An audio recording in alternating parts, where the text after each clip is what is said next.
Parlamento Nacional Husuba Polícia atu investiga o sério. Autor nebe usakila de tiro mate população necrau e posto administrativo na Tarbora, município Manatuto.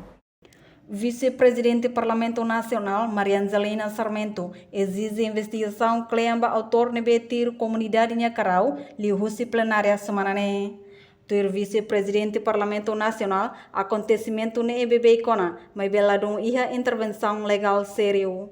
Tuir lei instituição nebe makhetang autorização usa kilat iha público, maka PNTL no FFDTL. Carau tolo, usi tolo ne rua maka ia lori consegue lori salaio ida maka usi kela e tos lainnya comando linia, tos lainnya narang Gio da Costa Guzmão, usi aldeia Vecado, suku Almeu.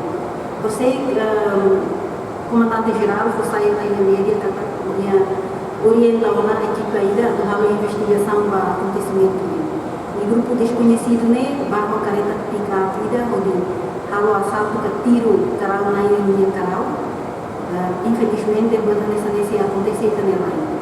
Se emane itu boti de assalto carau tosi carau na ilha carau yang memang ia careta significa itu boti osan.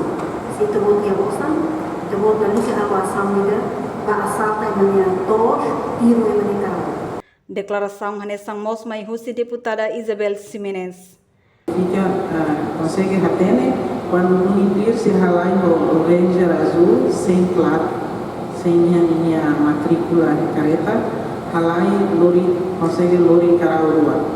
Acontecimento não pernah acontecer no seu município selo, nebe deputado balamos kuliah na plenária né, nebe até agora então situação né continua acontecendo na família.